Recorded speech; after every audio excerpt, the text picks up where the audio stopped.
노동자 16명이 급성 중독 판정을 받은 창원 두성산업 관련 소식 계속 전해드리고 있는데요.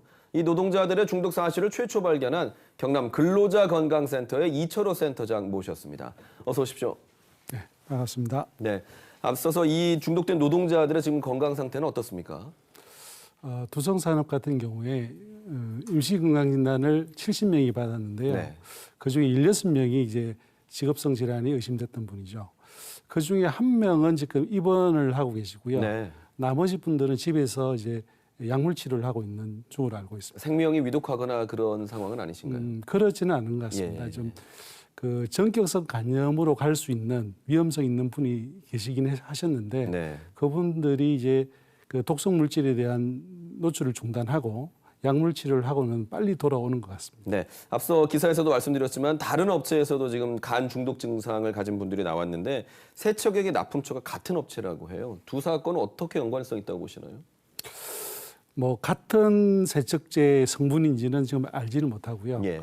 두 가지가 유사성은 뭔가 하면 그 납품의 세척제의 MSDS라고 있습니다. 물질 안전 표시에 표시되어 있는 성분 자체가 간독성 있는 그런 성분이 없었어요.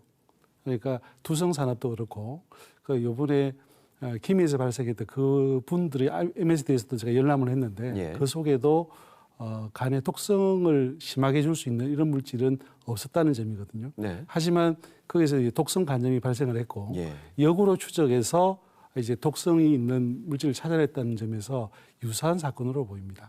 그게 트리클로로메탄이라는 물질인데 얼마나 위험한 독성 물질인가요? 김해 같은 경우는 알 수는 없고요. 예. 두성산업 같은 경우는 트리클로로메탄이 나왔었는데 네. 이거는 간독성이 좀 심각한 물질입니다. 뭐 과거에는 마취 제조로 쓰였던 이런 네. 물질이었는데 마취 효과보다는 마취 후에 사망하는 사건이 많아서 지금은 쓰이진 않죠. 네. 그만큼 간독성이 심한 물질인데 그런 물질을 쓴다 그러면 아주 조심해서 노출을 최소화해서 사용을 했어야 되겠죠. 알겠습니다.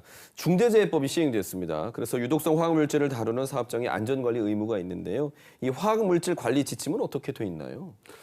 화학물질을 특히 이제 인체에 해를 주는 화학물질을 다루는 사업장에서는 그 화학물질 관리를 잘 하도록 되어 있습니다. 예. 일단 제일 첫 번째가 그걸 활용해서 사용하시는 작업자들한테 그 성분이 뭔지를 알려야 되고 그것이 인체에 어떤 영향을 주는지를 알려주는 교육도 해야 되고 그걸 위험성을 경고하는 경고문도 부착을 하도록 되어 있습니다. 네. 그리고 어쩔 수 없이 사용을 한다면 그걸 최소화하기 위해서 국소배기 장치나 환기 장치를 해야 되고 작업자한테는 노출을 적도록 독성 방독 마스크를 착용하게 하는 것이죠. 네. 그뿐만 아니라 그런 사업장 같은 경우에는 노출량이 얼마큼 되는지 자가방의 측정이나 그 물질 취급한 근로자에 대한 건강 영향을 평가하는 특수 건강 진단을 실시함으로써 그 영향을 최소화시키는 노력을 네. 해야 되는 걸로 알고 있습니다. 만일에 사업주가 이 안전관리 지침을 위반한 사실이 밝혀진다면 어떤 처벌을 받게 되죠? 그 자세하게 산업안전보건법에는 규정을 하고 있습니다. 근데 그 과태료가 그래 크지는 않아서 사업주들이 위반을 하더라도 옛날에 솜방망이 처벌이야 이런 얘기도 좀 있긴 예. 했었죠. 근데 최근에는 중대재해처벌법이 좀 발효가 되면서 네.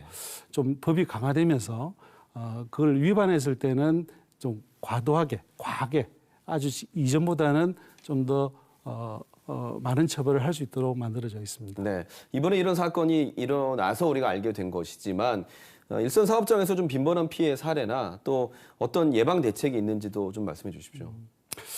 그 이번에 발생했던 그 독성 간염 사건 같은 경우에는 우리 간의 특징 자체가 침묵의 장기입니다. 네. 뭐 많이 좀 나빠지더라도 본인이 증상을 느낄 수 없는 거죠. 근데 이번 같은 경우에도 아마 이 간염이 왔던 사람들이 황달이 있다라는 네. 그것 때문에 이제 병원에 가게 되고 네. 그걸 통해서 이제 간이 심하게 나빠졌던 걸 알게 됐던 거거든요. 네. 그래서 근로자들이 이제 어떤 증상으로 느끼는 어떤 증상들은 별로 크지 않을 거로 생각이 듭니다. 네. 그래서 우선은 작업자는 자기가 사용하고 있는 물질이 어떤 물질인지를 이해해야 되고 그게 어떤 독성이 가진지를 이해하는 것부터 시작을 해야 될 것 같아요. 그렇다면 그걸 어떻게 줄여나갈 것인지, 그리고 내 몸 상태는 어떤 상태인지 증상이 없다 하더라도 정기적인 검진을 하고 예. 측정을 하는 이런 관리가 필요할 거로 생각이 듭니다. 네, 그런 이 관리를 해주시는 곳이 지금 계신 경남 근로자 건강센터죠. 네.